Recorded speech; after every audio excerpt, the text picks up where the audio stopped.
नमस्कार। हमारे खास कार्यक्रम सुर्खियों में आपका स्वागत है। मैं हूं आपके साथ दीपा सिंह। जैसा कि आप जानते हैं कि इस कार्यक्रम में हम समसामयिक विषयों पर बात करते हैं।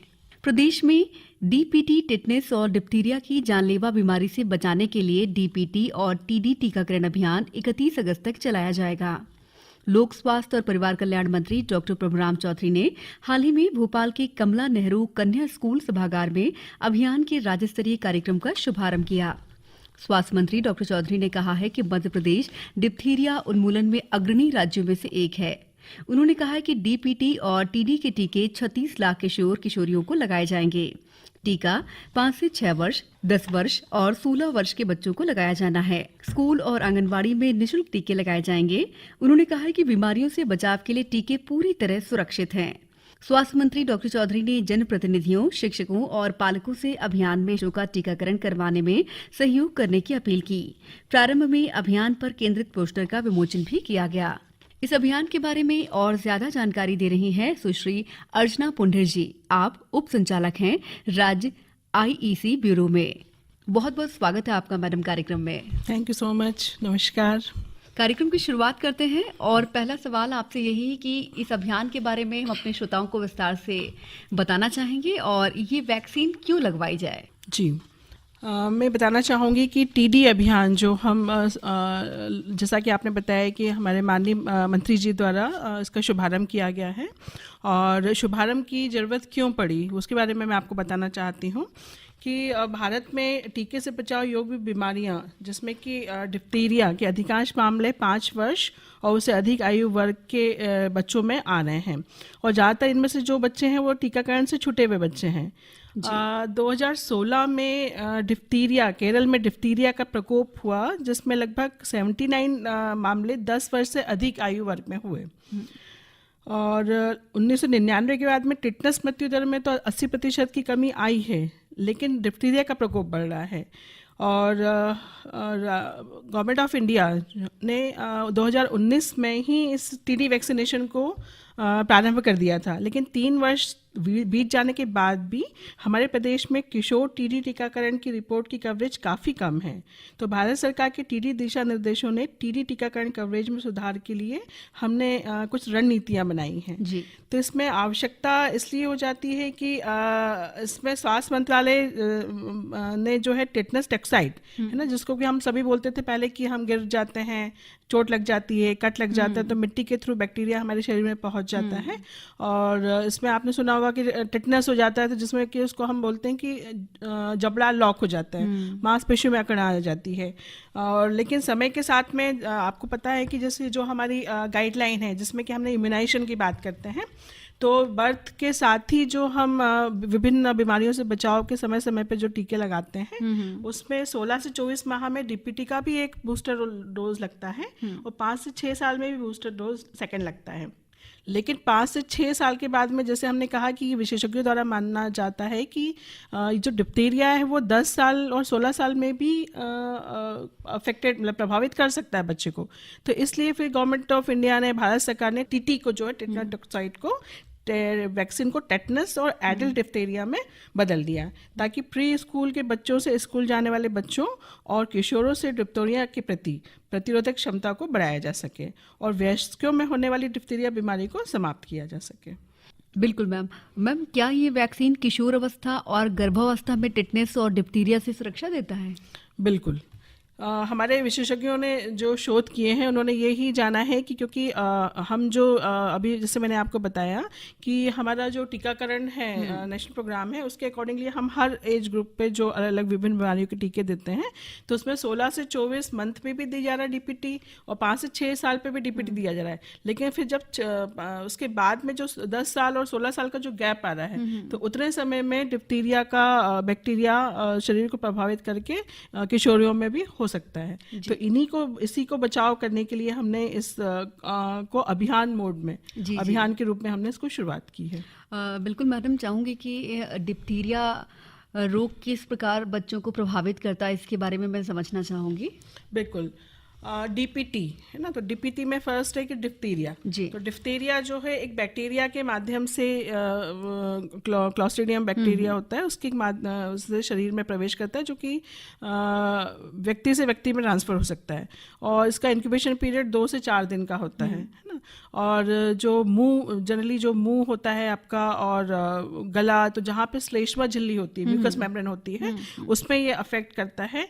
और इसके साथ में खराश, मुंह से में दर्द, छाला होना और नाक बहना, है ना, सांस लेने में तकलीफ होना, और ये सब प्रॉब्लम शुरू हो जाती है।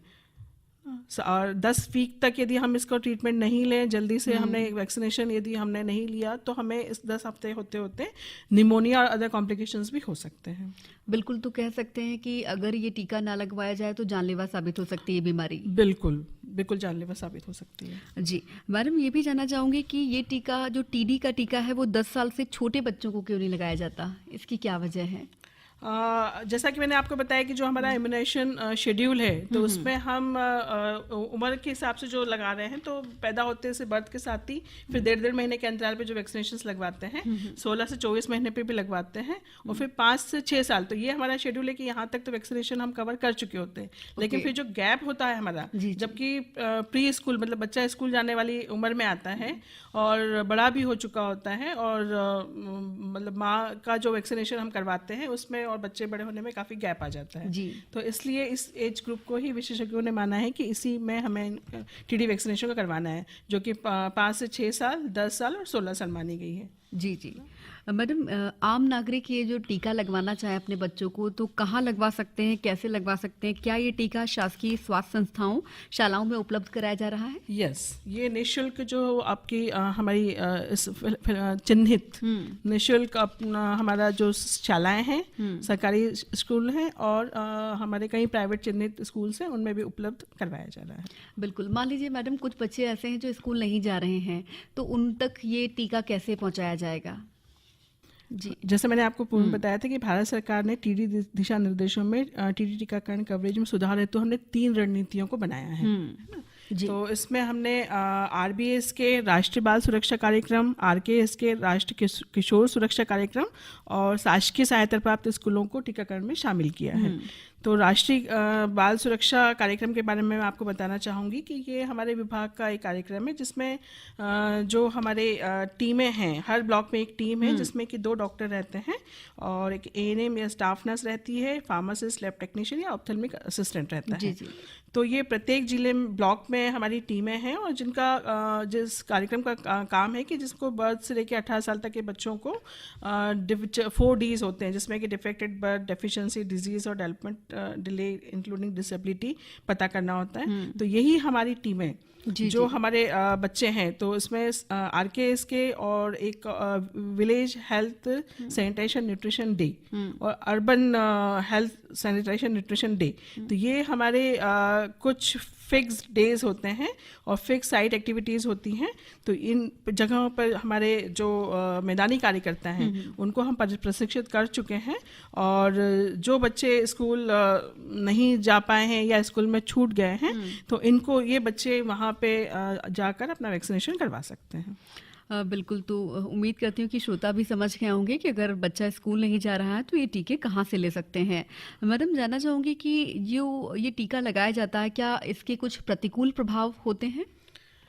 देखिए, वैक्सीनेशन या टीका हम कोई भी लगवाते हैं तो जिस समय टीका लगाया जाता है तो हल्का सा दर्द होता है, थोड़ा सा लालिमा होती है, लेकिन हम इसको प्रतिकूल नहीं बोल सकते हैं। जी। है ना? टीका लगाने की जगह पर साधारण सूजन आना, लालिमा आना या बुखार आना नॉर्मल बात है, और टीका लगाने के आधे घंटे के बाद हम लोग अपने सुपरविजन में बच्चों को रखते हैं, और कोई लक्षण उनको या कुछ किसी तरह का कोई प्रतिकूल प्रभाव नहीं दिखता है तो फिर हम उन्हें घर जाने के लिए कहते हैं, और साथ ही कुछ आवश्यक प्रबंधन के लिए उनको आवश्यक औषधियाँ भी प्रदान कर देते हैं। बिल्कुल। मैडम, क्या इस टीके का कोविड से भी कोई संबंध है? कोविड से इसका कोई संबंध नहीं है।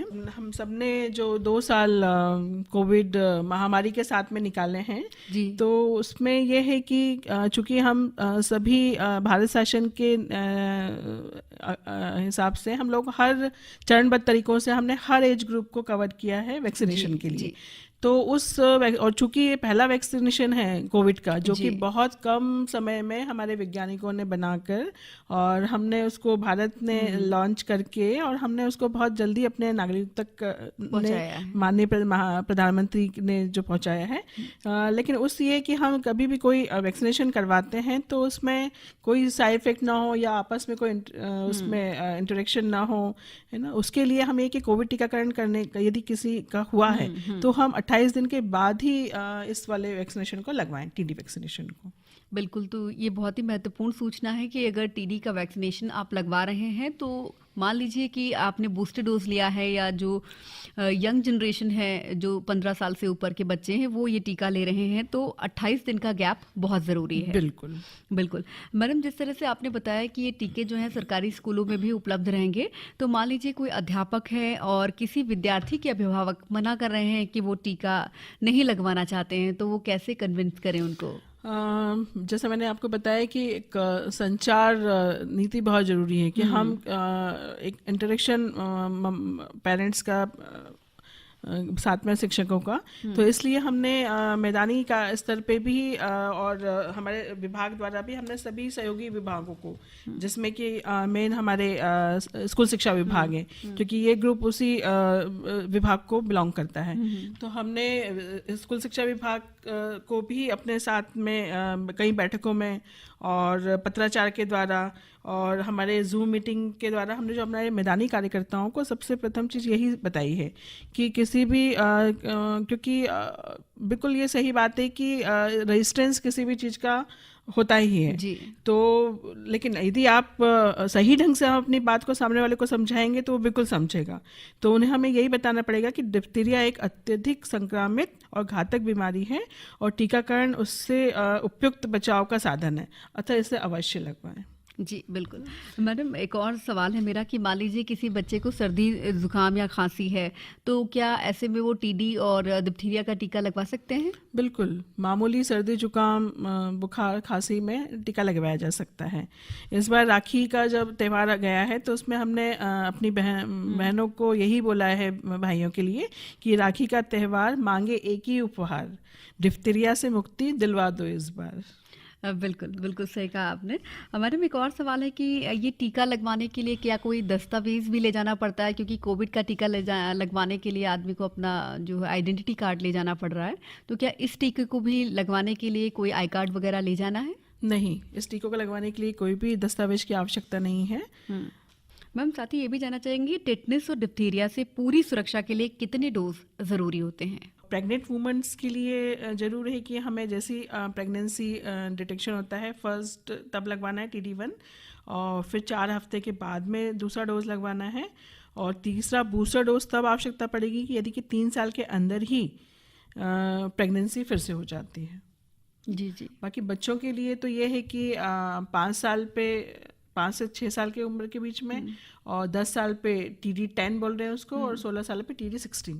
जी जी। मैम, जिन बच्चों की उम्र 10 साल से कम या 17 साल से अधिक है, तो क्या उन्हें इन संक्रमण का ज़्यादा खतरा रहता है या कम रहता है? अभी तक के जो उपलब्ध आंकड़े हैं उनके अनुसार 10 साल से कम या 17 वर्ष या उससे अधिक आयु के बच्चों में संक्रमण का खतरा अपेक्षाकृत कम है। जी जी। मैम, कई बार लोग सवाल भी उठाते हैं कि मैंने अपने आसपास टेटनस या डिप्थीरिया का कोई मामला नहीं सुना है, तो फिर ये टीका क्यों लगवाएं? ये भी अक्सर लोगों के मन में आता है, तो इस पर आपका क्या कहना है? बिल्कुल, मैं ये कहना चाहूँगी कि संक्रमण से सुरक्षा के लिए हमें टीका लगवाना बहुत आवश्यक है, क्योंकि हमें नहीं पता है कि बच्चा हमारा स्कूल जा रहा है और कहीं कोई दूसरा बच्चा संक्रमित है, तो डिप्थीरिया ऐसा इंस्पेक्शन है कि जो पर्सन टू पर्सन फैलता है जी है ना। और कोविड के होने के बाद में तो इम्यूनिटी जो हम देखा जाए, प्रतिरोधक क्षमता लोगों की कमी हो गई है, तो उस मतलब कहते हैं ना, precaution is better than cure. जी। तो मेरा फिर सभी लोगों से यही कहना है कि चल पड़ी ये एक लहर, गांव गांव और शहर शहर संकल्पित, हर स्कूल हर बच्चा DPT TD लगवाएंगे, डिप्थीरिया रोग को मिटाएंगे। बिल्कुल बिल्कुल सही कहा आपने मैडम। एक और सवाल है मैम कि जो यंग लड़कियां हैं, तो क्या वो पीरियड्स के दौरान भी ये टीका लगवा सकती हैं?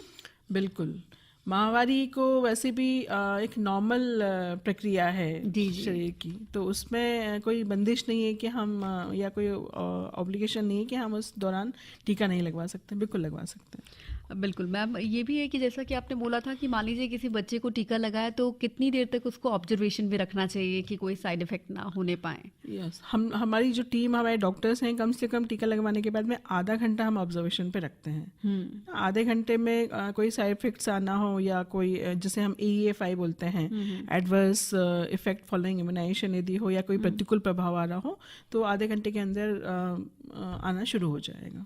बिल्कुल मैडम, ये जो टीका है क्या ये निशुल्क लगाया जा रहा है या इसकी कोई फिर कीमत है सरकार द्वारा? ये अभी हमारे सभी शासकीय और अशासकीय संस्थाओं में ये निःशुल्क उपलब्ध है।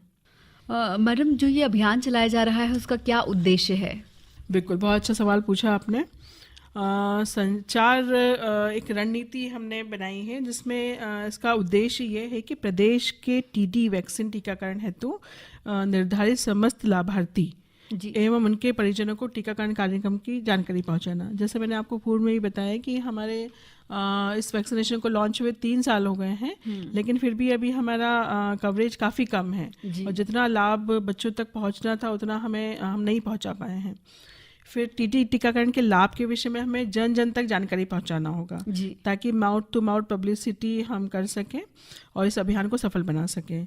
दूसरा, TD टीकाकरण के बाद होने वाले संभावित प्रतिकूल प्रभावों और उनके प्रबंधन के विषय में जन जन तक जानकारी पहुंचाना, क्योंकि कई बार ऐसा होता है कि हम सही जानकारी नहीं देते हैं हम अपने विभाग के मैदानी कार्यकर्ताओं को तो हम देते ही हैं, लेकिन आम जन को यदि जानकारी नहीं होने से फिर वो जानकारी को आपने आजकल देखा होगा कि जैसे गूगल मास्टर बना हुआ है, तो गूगल से कुछ भी जानकारी उन्होंने निकाल ली और वो अपनी डॉक्टरी खुद ही करने लग जाते हैं। तो इसलिए सही इन्फॉर्मेशन उन तक पहुंचाने के लिए का मेन उद्देश्य हमारा है इस प्रोग्राम का। फिर दूसरा, हमें चिन्हित भागीदारों को है ना इस अभियान की के विषय में जानकारी देना है और उनकी भूमिकाओं की जानकारी देना है। तो आगे मैं आपको बताऊंगी कि हमारे साथ में और कौन कौन से भागीदार रहेंगे और उनकी क्या जिम्मेदारी रहेगी या वो क्या काम करेंगे। फिर इसके अलावा हमें TD अभियान के लिए हमें लोगों को भय जो व्याप्त है, किसी भी वैक्सीनेशन की या टीकाकरण की बात करें तो लोगों में एक डर रहता है, मतलब टीका यानी इंजेक्शन, और इंजेक्शन का डर जो है छोटे बच्चे से लेके बड़ों तक भी होता है। जी, बिल्कुल है सही ना? कहा तो आपने। उस स्थिति से बच्चों को भी निकालना है, बड़ों को भी निकालना है। अब चूंकि यहाँ बच्चों का मामला आ जाता है, इसलिए अभिभावक थोड़ा सा ज्यादा प्रोटेक्टिव होते हैं, है ना, कि भाई इतने इंजेक्शन तो बचपन से अब तक हम लगा चुके हैं, अब इस इंजेक्शन की जरूरत क्यों पड़ रही है। तो हमें एक सकारात्मक वातावरण का निर्माण करना होगा, ना। तो ये हमारे इस अभियान को लेके इसके उद्देश्य हैं। बिल्कुल मैम। मैम, IEC की क्या रणनीतियां हैं? बिल्कुल, मैं आपको बताऊंगी कि IEC की हम एक तो प्रमुख मुद्दों में ये कि हमें जो हम रणनीति बना रहे हैं तो इस चीज़ को ध्यान में रखते हुए बना रहे हैं कि हमारे लोगों को TD टीकाकरण की जानकारी बहुत कम है ना। जी। फिर लोगों में किशोरावस्था में डिप्थीरिया नामक बीमारी होने के खतरे की जानकारी भी नहीं है, ठीक है ना। जी जी। फिर लोगों और सेवा प्रदाताओं को यह धारणा कि बच्चों का टीकाकरण सिर्फ 5 साल की उम्र तक किया जाता है। जी जी जी। ठीक है ना। फिर राष्ट्रीय स्तर से जो संचालित टीकाकरण के प्रचार प्रसार अभियानों में भी 5 साल में करीब 7 बार ही इस तरह की टैगलाइन का प्रयोग किया जाता है। जी ठीक जी। है ना। और कोविड महामारी के बाद में हमारे जो नियमित टीकाकरण है देखा जाए तो उसके कार्य मतलब काफी सारे कार्य हमारे प्रभावित हुए हैं, जिसमें एक टीकाकरण भी है। ठीक है ना। तो इसमें जो हमारी रणनीति रहेगी IEC में, तो उसमें हम जो बात करते कि हमने 3 लक्ष्य समूह में अपने समुदाय को और समूह को बांटा है। तो जिसमें प्राथमिक समूह की बात करें तो वो है 5 से 6 साल और 10 और 16 साल के बच्चे, किशोर किशोरियां एवं उनके परिवारजन। जी जी। दूसरा हमारा समूह है विभिन्न विभागों के सेवा प्रदाता, क्योंकि हेल्थ डिपार्टमेंट की या स्वास्थ्य विभाग की हम बात करते हैं तो ये सिर्फ स्वास्थ्य से जुड़े होने के कारण से स्वास्थ्य विभाग का काम नहीं है। जी जी। इसमें जब तक जन भागीदारी और जब तक हमारे सेवा प्रदाता और विभिन्न विभागों के लोग नहीं जुड़ेंगे, है ना, सामुदायिक आधारित संगठन जैसे शिक्षा विभाग, पंचायती राज प्रतिनिधि, सेल्फ हेल्प ग्रुप्स, नेहरू युवा केंद्र, NCC, NSS, जन अभियान परिषद, किशोर किशोरी समूह, पालक शिक्षक संघ, ग्राम स्वास्थ्य और पोषण समिति। तो ये हमारा सेकंड ग्रुप है। जी जी। तृतीय समूह रहेगा हमारा मीडिया, क्योंकि मीडिया को जब तक हम साथ में लेके नहीं चलेंगे बिल्कुल, तब तक हम जो है कोई भी अपना हम जो बात आम जन तक पहुंचाना चाहते हैं, क्योंकि मीडिया जो है एक वृहद स्तर पे मौजूद है, कई सारे चैनल्स हैं, है ना, हर घटना पे जो है सबकी आंख और कान लगे रहते हैं। जी जी, है ना, कार्यक्रम के पक्ष में और विपक्ष में वो एक अपना वातावरण बना सकते हैं, है ना, लोगों के अभिमत को निर्धारित और परिवर्तित करने में सक्षम होता है मीडिया, है ना। तो हम सही बातें मीडिया तक पहुंचाएंगे, सही चीज़ों को पहुंचाएंगे, तो वो हमारी हर योजना, कार्यक्रम, अभियान की जानकारी का प्रकाशन और प्रसारण सही ढंग से हो पाएगा। फिर हमारी जो उपलब्धियां होती है वो तो हम बताते ही हैं, लेकिन जो लोगों में व्याप्त भ्रांतियां और अफवाह हैं, जी, तो उनके खंडन में सहयोग भी हमें आप ही लोगों से मिलेगा जी। और जन जागरूकता को लाने में सहयोग हमें आपसे प्राप्त होगा, और हम आपके माध्यम से अधिक लोगों तक अपनी जानकारी को पहुंचाने में सफल होंगे, और अब तक हम पहुंचाते ही आ रहे हैं, ठीक है ना। तो इस तरह से एक सकारात्मक व्यवहार परिवर्तन और वैज्ञानिक सोच को हम प्रोत्साहन देंगे। और इसके अलावा फिर हमारे जनप्रतिनिधि हैं, उनके बिना तो हम कुछ कर ही नहीं सकते हैं, तो जमीन से जुड़े हुए लोग, ठीक है ना। फिर हमारे विभाग के प्रमुख जो हैं, फिर हम ऑब्वियसली हम जिस भारत देश में रहते हैं जहाँ पे अनेकता में एकता है, तो हमारा एक व्यक्ति विशेष का एक गुरु होता है कि हम जिसके हम बहुत बात मानते हैं। जी जी जी। किसी भी जगह का कोई भी व्यक्ति प्रभावी व्यक्ति हो सकता है, चाहे वो हलवाई भी हो सकता है, एक रेवड़ी बेचने वाला भी हो सकता है। तो इस तरह के व्यक्तियों को भी हम अपने साथ जोड़ के और हम इस रणनीति को बना रहे हैं। अब उसमें यह रहेगा कि जैसे मैंने लक्षित समूह की बात की, तो हमारे जो 3 उम्र के बच्चे हो गए, 5, 10 और 16 साल के, और विभाग हमारे सेकंड ग्रुप मैंने आपको जो बताया, तो इन सबको हमें राज्य, जिला, ब्लॉक स्तर पर नियमित रूप से इनके हम प्रयासों की समीक्षा और स्थानीय निर्णय क्या है इनका, तो समय समय पे विभाग के द्वारा, जैसा कि मैंने आपको बताया है कि हमारे डॉक्टर संतोष शुक्ला सर राज्य टीकाकरण अधिकारी हैं, तो इस समय उनके माध्यम से हम सभी विभागों के साथ समन्वय बैठक और बाकी जो अन्य विभागों के नाम मैंने आपसे लिए हैं और अन्य जो संगठनों के नाम लिए, उनके माध्यम से हम लोगों का एक बैठकों के साथ में हम इस कार्यक्रम के अभियान को सफलतापूर्वक इसमें हम आगे बढ़ रहे हैं। साथ ही हम बात करते हैं आईसी में कि जिसमें कि एक सोशल मोबिलाइजेशन बहुत जरूरी है, तो इसमें भी हम ग्राम पंचायत, ब्लॉक स्तर पे चिन्हित गतिविधियों में, जिसमें कि माइकिंग है ना, रैली निकालना, और सामुदायिक और स्कूल प्रबंधन समिति बैठकों में भी हम लोग प्रचार प्रसार कर रहे हैं।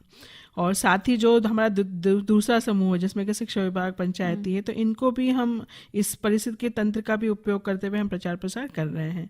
और जो हमारे प्रभावी व्यक्ति हैं, धर्म गुरु हैं, तो हम उनके भागीदारी भी सुनिश्चित कर और उनके हम छोटे छोटे वीडियो बाइट्स बनाकर, और जो हमारा डिपार्टमेंट का सोशल मीडिया टीम है, तो डिपार्टमेंट का जो हमारा फेसबुक और ट्विटर है, तो हम उनके बाइट्स को सभी दूर हम प्रचार प्रसारित कर रहे हैं ताकि हम लोगों को ज़्यादा से ज़्यादा मोटिवेट कर सकें। साथ ही जो मैंने आपसे कहा कि जो हमारा मैदानी कार्यकर्ता है, तो हम लोगों ने उनकी ट्रेनिंग के साथ ही उनका IPC इंटरपर्सनल कम्युनिकेशन क्षमतावर्धन को भी बढ़ाया है, ताकि सही फैक्ट और फिगर उनको पता होने से वो लोगों को ज़्यादा अच्छे ढंग से समझा पाएंगे। तो सभी भागीदार विभागों के मैदानी कार्यकर्ताओं का भी हम लोगों ने उन्मुखीकरण किया हुआ है। बिल्कुल मैडम, आप जिस तरह के अभियान चलाए जा रहे हैं या फिर गवर्नमेंट की कोई भी शासकीय योजनाएं होती हैं, तो उसमें आप आकाशवाणी की भूमिका को कैसे देखती हैं? बिल्कुल, मैंने आपसे कहा ना कि आप लोगों के बिना तो हम अधूरे हैं, है ना। जैसे 1 और 1 मिलके 11 होता है, इसी तरह से हम एक हैं, एक आप हो, तो हम 1 और 1 मिलके 11 हुए।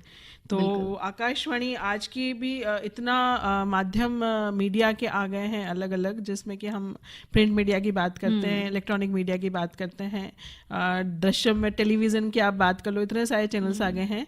लेकिन रेडियो और ऐसी चीज़ है कि जिसको अभी भी इवन आप देख लें कि किचन में महिला काम कर रही हैं, इवन मैंने तो जो हमारे घर में बाई काम करती है वो भी कहती है कि कोई इसमें लगा दो प्रोग्राम, है ना, आकाशवाणी का लगा दो, विविध भारती लगा दो, गाने चल रहे हैं, कोई भी टॉक आती है तो उसको काफ़ी इंटरेस्ट से लोग बाग सुनते हैं। तो ये है कि टीवी को तो आपको बैठ के देखना पड़ेगा, लेकिन आप रेडियो ऐसी चीज है कि जिसको आप चलते फिरते कहीं भी आप साथ में लेके घूम सकते हैं, चल फिर सकते हैं।